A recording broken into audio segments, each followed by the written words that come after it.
ஃப்ரெண்ட்ஸ்னர்களுக்கு வணக்கம். மதுரை திருப்பரங்குன்றத்துல என்னதான்ப்பா நடக்குது அப்படின்னு சொல்லி கேட்டோம்னா, அங்கெல்லாம் ஒரு பிரச்சனையே இல்லங்க. மதுரை திருப்பரங்குன்றத்துல பாத்தீங்கன்னா, மக்கள் ரொம்ப தெளிவாவே இருக்காங்க. அதுல எந்தவித மாற்று கருத்தும் இல்ல. நாங்கலாம் சக தோழர்களா, உறவினர்களா, மாமா மச்சான்களா நாங்கலாம் அந்யோன்யமா தான் இருக்கோம். ஆனா ஒரு சிலர் இதுல குளிர்காய நினைக்கிறாங்க. அது மட்டும் நீங்க பாத்துக்கங்கன்னு சொல்லிட்டு, அங்க இருக்கிற மக்கள்லாம் என்ன பண்றாங்கன்னா, நார்மலா தான் இருக்காங்க. ஆனா ஒரு சில மதவாத சக்திகள் என்ன பண்றாங்க, தேவையில்லாத ஒரு இடையூறுல செய்யறாங்க அப்படின்ற மாதிரிதான் கருத்துக்கள் வருது. இப்ப பாத்தீங்கன்னா பாஜக ஜெய் ஸ்ரீராம் அப்படின்னு தூக்கி ராமரை தூக்கி நின்றாங்க. ஆனா இப்ப என்னன்னு தெரியல, திடீர்னு முருகர் மேல பாசம் ஓம் முருகா அப்படின்ற மாதிரி என்ன பண்றாங்க, கத்திட்டு இருக்காங்க.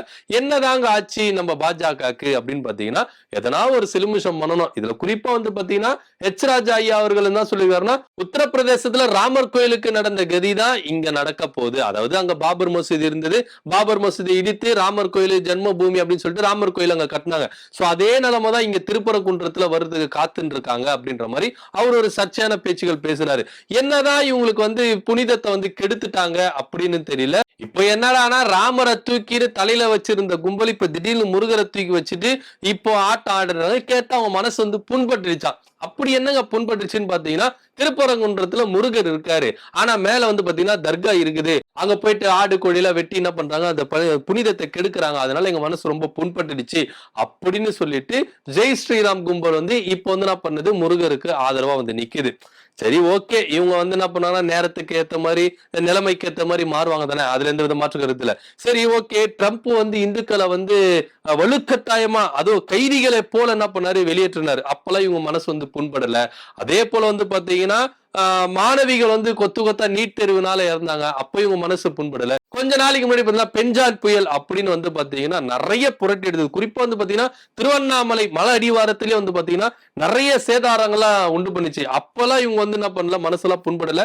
அப்போ ஒன்றிய அரசு பேரிடர் நிதி கொடுக்கல. அப்ப எல்லாம் இவங்க மனசு பண்ணல, புண்படவே இல்லை. இப்போ முருகர் தர்கா இப்படி எடுத்துட்டு என்ன பண்றாங்கன்னா மனசு புண்பட்டுடுச்சு அப்படின்னு ஒரு ஆயுதத்தை எடுத்து மத கலவரத்தை உண்டு பண்றாங்க, வன்முறையை தான் தூண்டுறாங்களே கண்டி இவங்க உண்மையா இந்துக்களுக்கு ஆதரவா இருக்கிறாங்களா அப்படின்னு பார்த்தா இல்லவே. குறிப்பா இன்னொரு விஷயம் பாத்தீங்கன்னா, மேல போயிட்டு என்ன பண்றாங்க, கறி சாப்பிடுறவங்களும் இவங்க புனிதத்தை கெடுக்கிறாங்க, தீட்டுப்பட்டவங்க அப்படின்னு சொல்றாங்க. அப்படி பார்த்தா நாட்டுல பாத்தீங்கன்னா நிறைய முக்காவாசி இந்துக்களே கறிகள் சாப்பிடுறாங்களே. ஆட்டுக்கறியா இருக்கட்டும், கோழிக்கறியா இருக்கட்டும், மாட்டுக்கறியா இருக்கட்டும், எல்லா கறியும் சாப்பிடுற இந்துக்கள் இருக்கப்பா. அப்ப ஒட்டுமொத்த இந்துக்களையும் இவங்க தீட்டுப்பட்டதுன்னு சொல்றாங்களா அப்படின்ற ஒரு கேள்வி என்ன பண்ணுது, முன்வைக்கப்படுது. எப்படியோ ஒண்ணு, ஜெய் ஸ்ரீராம விட்டுட்டு இப்ப திடீர்னு முருகர் எடுத்திருக்காங்க.